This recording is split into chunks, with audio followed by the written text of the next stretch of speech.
Hello, and welcome to the Fear Channel, a channel with regular broadcasts telling the most chilling of urban legends, ghost stories, and forays into the darkest corners of the human mind. Those faint of heart or prone to night terrors should proceed at their own risk. Tonight's story is Young Goodman Brown.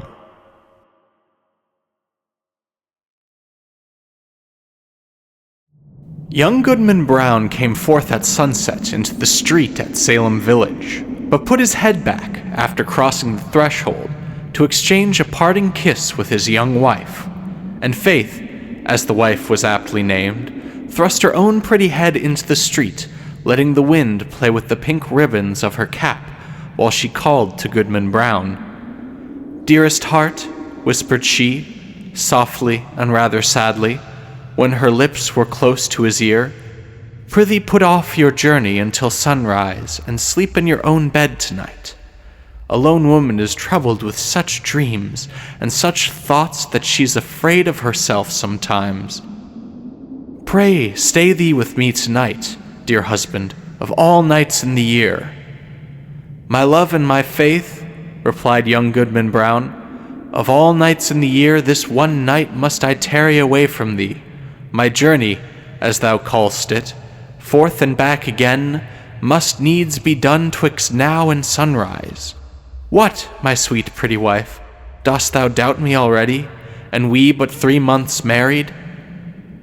"Then God bless you," said Faith, with the pink ribbons, "and may you find all well when you come back." "Amen," cried Goodman Brown. "Say thy prayers, dear Faith, and go to bed at dusk, and no harm will come to thee." So they parted, and the young man pursued his way until, being about to turn the corner by the meeting house, he looked back and saw the head of Faith still peeping after him with a melancholy air, in spite of her pink ribbons. "Poor little Faith," thought he, for his heart smote him. "What a wretch am I to leave her on such an errand. She talks of dreams, too. Methought as she spoke there was trouble in her face, as if a dream had warned her what work is to be done tonight. But no, 'twould kill her to think it. Well, she's a blessed angel on earth, and after this one night I'll cling to her skirts and follow her to heaven." With this excellent resolve for the future, Goodman Brown felt himself justified in making more haste on his present evil purpose. He had taken a dreary road, darkened by all the gloomiest trees of the forest, which barely stood aside to let the narrow path creep through, and closed behind immediately. It was all as lovely as could be, and there is this peculiarity in such solitude, that the traveler knows not who may be concealed by the innumerable trunks and the thick boughs overhead, so that with lonely footsteps he may yet be passing through an unseen multitude. "There may be a demon behind every tree," said Goodman Brown to himself, and he glanced fearfully behind him as he added, "What if the devil himself should be at my very elbow?" His head being turned back, he passed a crook in the road, and, looking forward again, beheld the figure of a man, in grave and decent attire, seated at the foot of an old tree. He arose at Goodman Brown's approach, and walked onward side by side with him. "You are late, Goodman Brown," said he. "The cloak of the Old South was striking as I came through Boston, and that is full 15 minutes gone." "Faith kept me back a while," replied the young man, with a tremor in his voice, caused by the sudden appearance of his companion, though not wholly unexpected.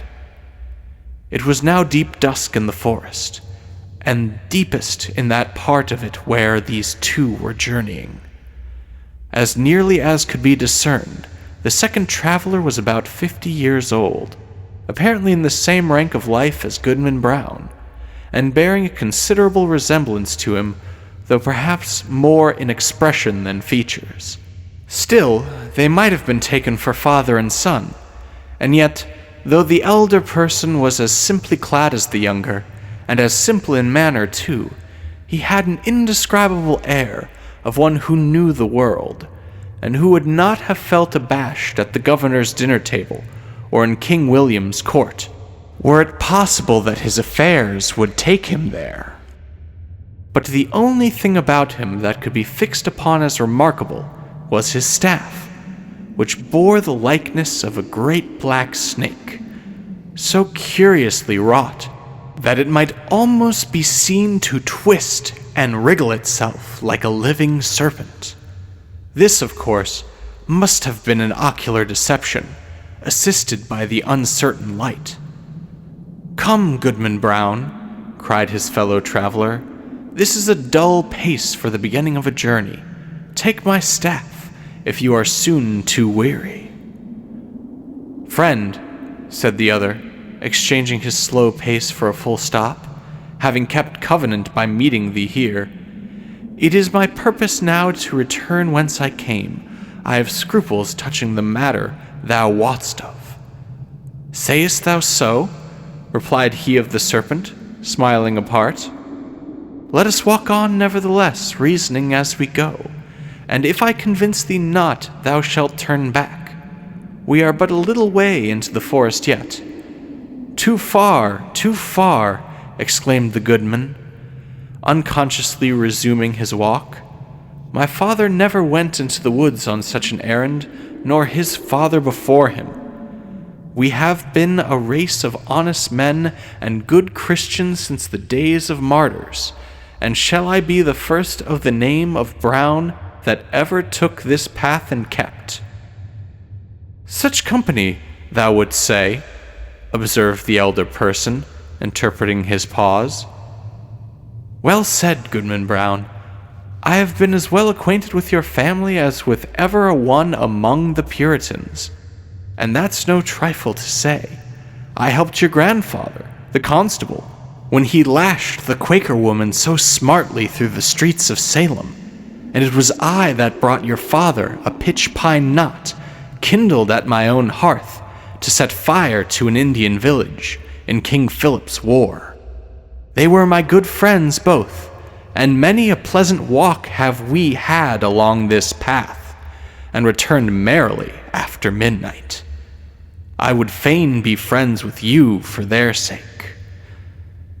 "If it be as thou sayest," replied Goodman Brown, "I marvel they never spoke of these matters, or verily I marvel not, seeing that the least rumor of the sort would have driven them from New England. We are a people of prayer, and good works to boot, and abide no such wickedness." "Wickedness or not," said the traveler with the twisted staff, "I have a very general acquaintance here in New England. The deacons of many a church have drunk the communion's wine with me. The selectmen of Diverstown make me their chairman, and a majority of the great and general court are firm supporters of my interest. The governor and I, too, but these are state secrets." "Can this be so?" cried Goodman Brown, with a stare of amazement at his undisturbed companion. "Howbeit, I have nothing to do with the governor and the council. They have their own ways and are no rule for a simple husbandman like me. But were I to go on with thee, how should I meet the eye of that good old man, our minister at Salem village? Oh, his voice would make me tremble both Sabbath day and lecture day."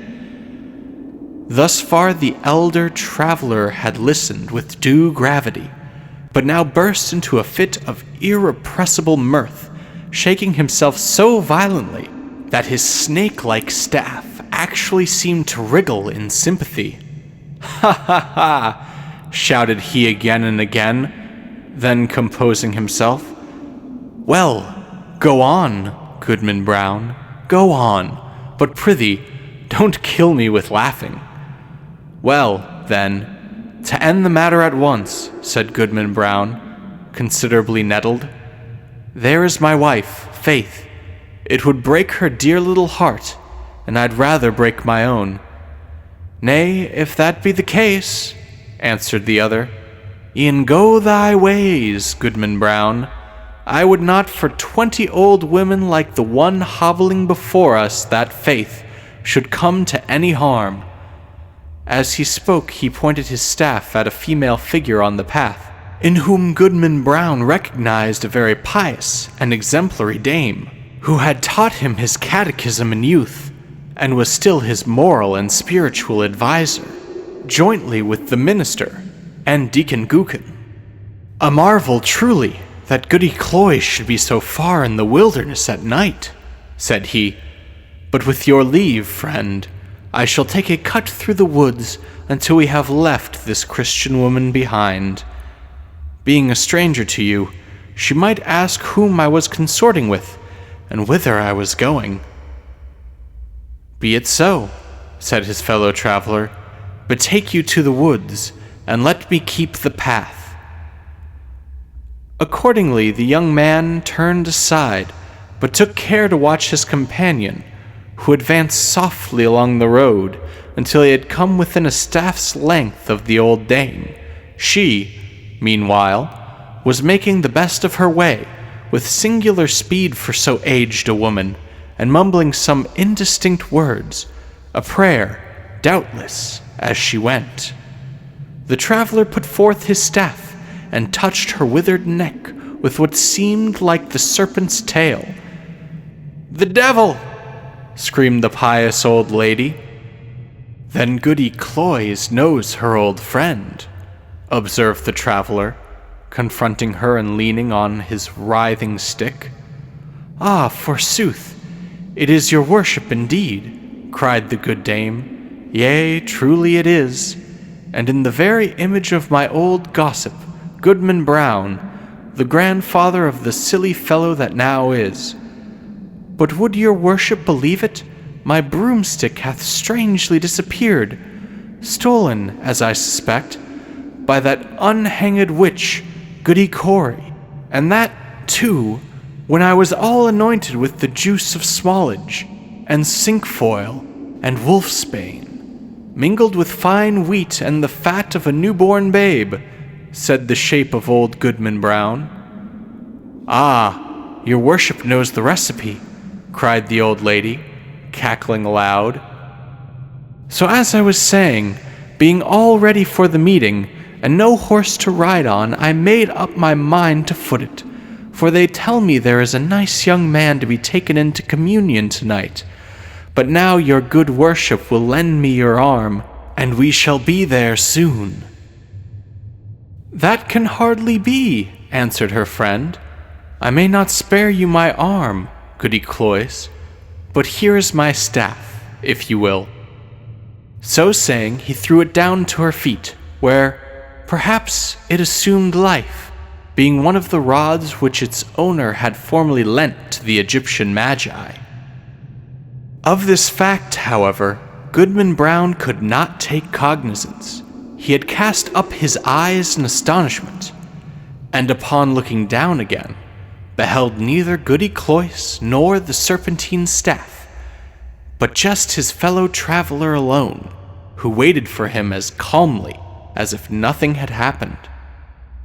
"That old woman taught me my catechism," said the young man, and there was a world of meaning in that simple comment.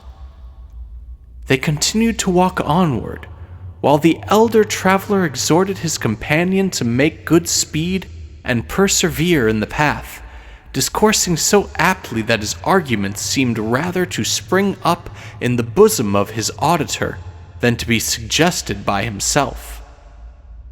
As they went, he plucked a branch of maple to serve for a walking stick, and began to strip it of the twigs and little boughs, which were wet with evening dew.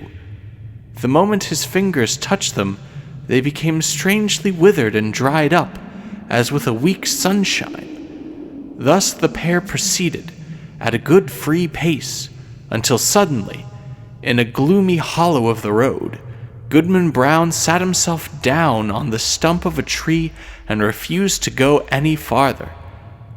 "Friend," said he, stubbornly, "my mind is made up. Not another step will I budge on this errand. What if a wretched old woman do choose to go to the devil when I thought she was going to heaven? Is that any reason why I should quit my dear faith and go after her?" "You will think better of this by and by," said his acquaintance composedly. "Sit here and rest yourself a while, and when you feel like moving again, there is my staff to help you along." Without more words, he threw his companion the maple stick, and was as speedily out of sight as if he had vanished into the deepening gloom. The young man sat a few moments by the roadside, applauding himself greatly, and thinking with how clear a conscience he should meet the minister in the morning walk, nor shrink from the eye of good old Deacon Gookin. And what calm sleep would be his that very night, which was to be spent so wickedly, but so purely and sweetly now, in the arms of faith. Amidst these pleasant and praiseworthy meditations, Goodman Brown heard the tramp of horses along the road, and deemed it advisable to hide himself within the verge of the forest. Conscious of the guilty purpose that had brought him here, though now so happily turned from it. On came the hoof tramps and the voices of the riders, two grave old voices, conversing soberly as they drew near. These mingled sounds appeared to pass along the road, within a few yards of the young man's hiding place, but, owing doubtless to the depth of gloom at that particular spot, neither the travelers nor their steeds were visible, though their figures brushed the small boughs by the wayside, and it could not be seen that they intercepted, even for a moment, the faint gleam from the strip of bright sky athward which they must have passed. Goodman Brown alternately crouched and stood on tiptoe, pulling aside the branches and thrusting forth his head as far as he durst, without concerning so much as a shadow. It vexed him the more, because he could have sworn, were such a thing possible, that he recognized the voices of the minister and Deacon Gookin jogging along quietly, as they were wont to do when bound to some ordinary or ecclesiastical council. While yet within hearing, one of the riders stopped to pluck a switch. "Of the two, Reverend Sir," said the voice like the deacon's, "I had rather miss an ordination dinner than tonight's meeting. They tell me that some of our community are to be here from Falmouth and beyond, and others from Connecticut and Rhode Island, besides several Indian tribes, who, after their fashion, know almost as much deviltry as the best of us. Moreover, there is a goodly young woman to be taken into communion." "Mighty well, Deacon Gookin," replied the solemn old tones of the minister.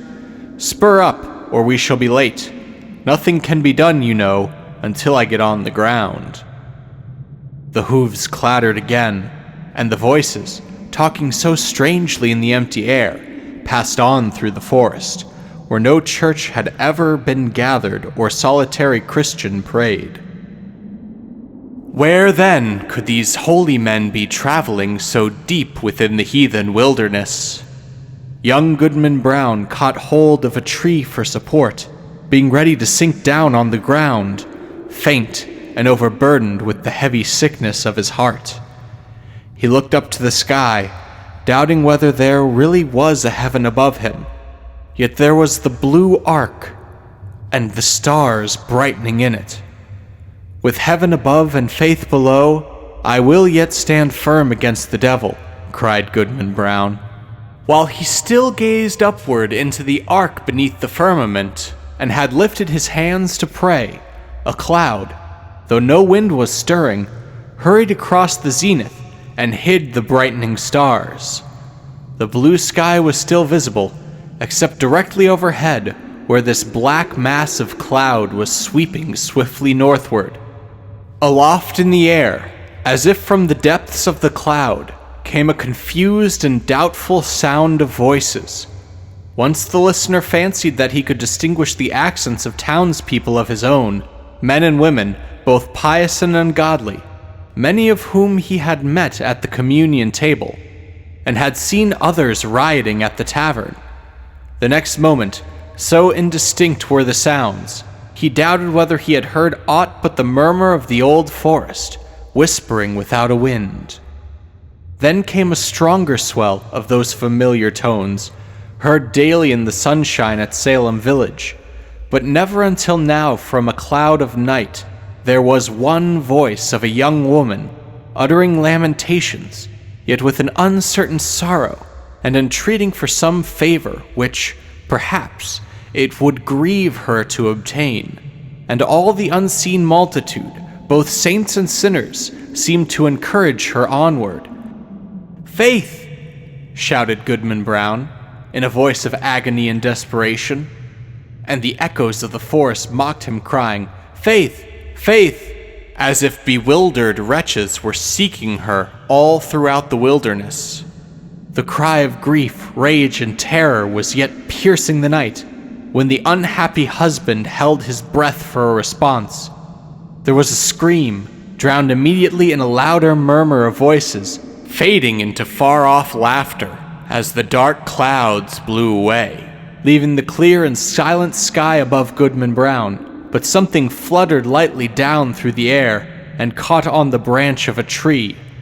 The young man seized it and beheld a pink ribbon. "My faith is gone," cried he, after one stupefied moment. "There is no good on earth, and sin is but a name. Come, devil, for to thee is this world given." And maddened with despair, so that he laughed loud and long, did Goodman Brown grasp his staff and set forth again, at such a rate that he seemed to fly along the forest path rather than to walk or run.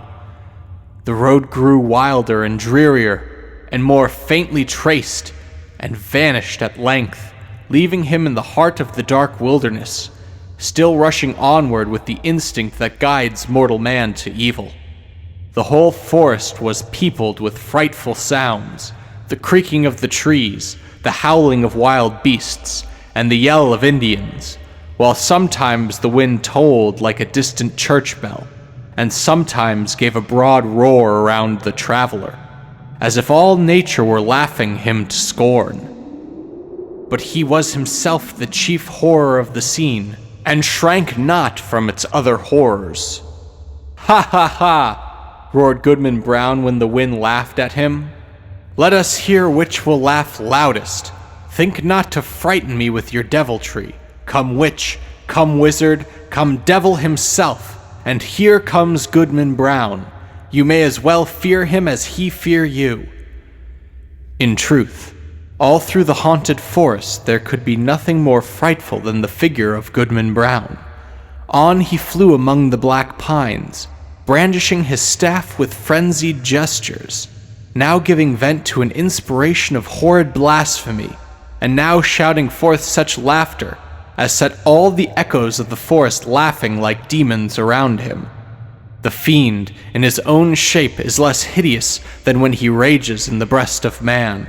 Thus sped the demoniac on his course, until quivering among the trees, he saw a red light before him, as when the felled trunks and branches of a clearing have been set on fire, and throw up their lurid blaze against the sky at the hour of midnight. He paused in a lull of the tempest that had driven him onward, and heard the swell of what seemed a hymn, rolling solemnly from a distance with the weight of many voices. He knew the tune. It was a familiar one in the choir of the village meeting house. The verse died heavily away and was lengthened by a chorus, not of human voices, but of all the sounds of the benighted wilderness, pealing in awful harmony together. Goodman Brown cried out, and his cry was lost to his own ear by its unison with the cry of the desert. In the interval of silence he stole forward until the light glared upon his eyes. At one extremity of an open space, hemmed in by the dark wall of the forest, arose a rock, bearing some rude, natural resemblance either to an altar or a pulpit, and surrounded by 4 blazing pines their tops aflame, their stems untouched, like candles at an evening meeting. The mass of foliage that had overgrown the summit of the rock was all on fire, blazing high into the night and fitfully illuminating the whole field, each pendant twig and leafy festoon with a blaze. As the red light arose and fell, a numerous congregation alternately shone forth, then disappeared in the shadow, and grew again, as it were, out of the darkness, peopling the heart of the solitary woods at once. "A grave and dark-clad company," quoth Goodman Brown. In truth they were such. Among them, quivering to and fro between gloom and splendor, appeared faces that would be seen next day at the council board of the province, and others which, Sabbath after Sabbath, looked devoutly heavenward and benignantly over the crowded pews from the holiest pulpits in the land. Some affirmed that the lady of the governor was there. At least there were high dames well known to her, and wives of honored husbands, and widows, and great multitude, and ancient maidens, all of excellent repute, and fair young girls who trembled lest their mothers should espy them. Either the sudden gleams of light flashing over the obscure field bedazzled Goodman Brown, or he recognized a score of the church members of Salem Village, famous for their especial sanctity. Good old Deacon Gookin had arrived, and waited at the skirts of that venerable saint, his revered pastor, but irreverently consorting with these grave, reputable, and pious people, these elders of the church, these chaste dames and dewy virgins. These were men of dissolute lives and women of spotted fame, wretches given over to all mean and filthy vice, and suspected even of horrid crimes. It was strange to see that the good shrank not from the wicked, nor were the sinners abashed by the saints. Scattered also among their pale-faced enemies were the Indian priests, who had often scarred their native forest with more hideous incantations than any known to English witchcraft. But where is faith? Thought Goodman Brown, and, as hope came into his heart, he trembled. Another verse of the hymn arose, a slow and mournful strain, such as the pious love, but joined to words which expressed all that our nature can conceive of sin, and darkly hinted at far more. Unfathomable to mere mortals in the lore of fiends, verse after verse was sung, and still the chorus of the desert swelled between like the deepest tone of a mighty organ, and with the final peal of that dreadful anthem there came a sound, as if the roaring wind, the rushing streams, the howling beasts, and every other voice of the unconcerted wilderness were mingling and according with the voice of guilty man in homage to the Prince of all.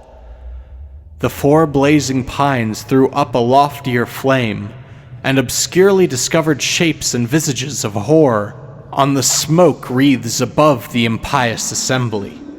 At the same moment, the fire on the rock shot redly forth and formed a glowing arc above its base, where now appeared a figure. With reverence be it spoken, the figure bore no slight similitude, both in garb and manner, to some grave divine of the New England churches. "Bring forth the converts," cried a voice that echoed through the field and rolled into the forest. At the word, Goodman Brown stepped forth from the shadow of the trees and approached the congregation, with whom he felt a loathful brotherhood by the sympathy of all that was wicked in his heart. He could have well nigh sworn that the shape of his own dead father beckoned him to advance. Looking downward from a smoke wreath, while a woman, with dim features of despair, threw out her hand to warn him back. Was it his mother? But he had no power to retreat one step, nor to resist, even in thought, when the minister and good old Deacon Gookin seized his arm and led him to the blazing rock. There came also the slender form of a veiled female, led between Goody Cloyce that pious teacher of the catechism, and Martha Carrier, who had received the devil's promise to be queen of hell. A rampant hag was she, and there stood the proselytes beneath the canopy of fire. "Welcome, my children," said the dark figure, "to the communion of your race. Ye have found thus young your nature and your destiny. My children, look behind you." They turned, and flashing forth as it were in a sheet of flame, the fiend worshippers were sent. The smile of welcome gleamed darkly on every visage. "There," resumed the sable form, "are all whom ye have reverenced from youth. Ye deemed them holier than yourselves, and shrank from your own sin, contrasting it with their lives of righteousness and prayerful aspirations heavenward. Yet here they are, all in my worshipping assembly. This night it shall be granted you to know their secret deeds, how hoary bearded elders of the church have whispered wanton words to the young maids of their households, how many a woman, eager for widow's weeds, has given her husband a drink at bedtime, and let him sleep his last sleep in her bosom, how beardless youths have made haste to inherit their father's wealth, and how fair damsels, blush not, sweet ones, have dug little graves in the garden, and bidden me the sole guest to an infant's funeral. By the sympathy of your human hearts, for sin ye shall scent out all the places, whether in church, bedchamber, street, field, or forest, where crime has been committed, and shall exult to behold the whole earth one stain of guilt, one mighty blood spot. Far more than this, it shall be yours to penetrate in every bosom the deep mystery of sin, the fountain of all wicked arts, and which inexhaustibly supplies more evil impulses than human power, than my power at its utmost can make manifest in deeds. And now, my children, look upon each other." They did so, and by the blaze of the hell-kindled torches, the wretched man beheld his faith, and the wife her husband, trembling before that unhallowed altar. "Lo, there ye stand, my children," said the figure, in a deep and solemn tone, almost sad with its despairing awfulness, as if his once angelic nature could yet mourn for our miserable race. "Depending upon one another's hearts, ye had still hoped that virtue were not all a dream.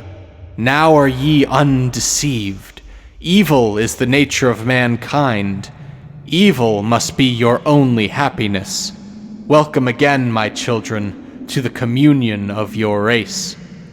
"Welcome," repeated the fiend worshippers, in one cry of despair and triumph.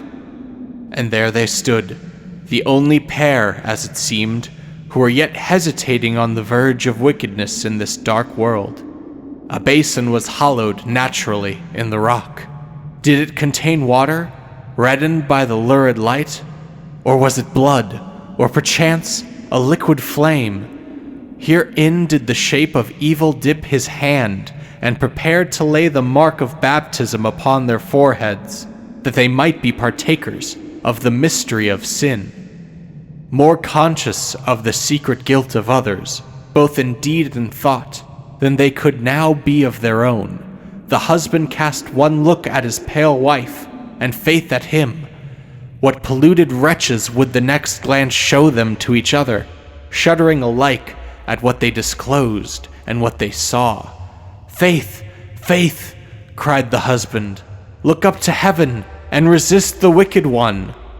Whether faith obeyed he knew not. Hardly had he spoken when he found himself amid calm night and solitude, listening to a roar of the wind which died heavily away through the forest. He staggered against the rock and felt it chill and damp, while a hanging twig that had been all on fire besprinkled his cheek with the coldest dew. The next morning, Young Goodman Brown came slowly into the street of Salem Village, staring around him like a bewildered man. The good old minister was taking a walk along the graveyard to get an appetite for breakfast and meditate his sermon, and bestowed a blessing as he passed on Goodman Brown. He shrank from the venerable saint as if to avoid an anathema. Old Deacon Gookin was at domestic worship, and the holy words of his prayer were heard through the open window. "What God doth the wizard pray to?" quoth Goodman Brown. Goody Cloyce, that excellent old Christian, stood in the early sunshine at her own lattice, catechizing a little girl who had brought her a pint of morning's milk. Goodman Brown snatched away the child as from the grasp of the fiend himself. Turning the corner by the meeting house, he spied the head of Faith, with the pink ribbons, gazing anxiously forth and bursting into such joy at sight of him that she skipped along the street and almost kissed her husband before the whole village. But Goodman Brown looked sternly and sadly into her face and passed on without a greeting. Had Goodman Brown fallen asleep in the forest and only dreamed a wild dream of a witch meeting? Be it so if you will, but alas, it was a dream of evil omen for young Goodman Brown.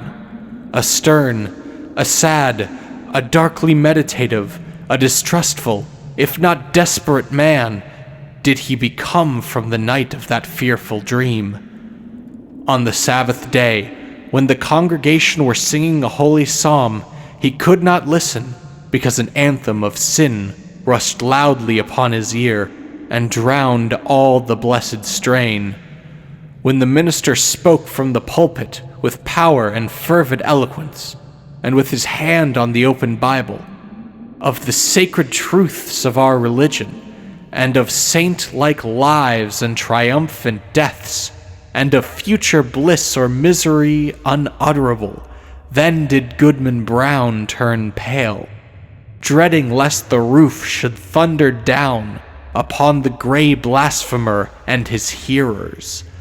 Often, walking suddenly at midnight, he shrank from the bosom of Faith, and at morning or eventide, when the family knelt down at prayer, he scowled and muttered to himself, and gazed sternly at his wife, and turned away.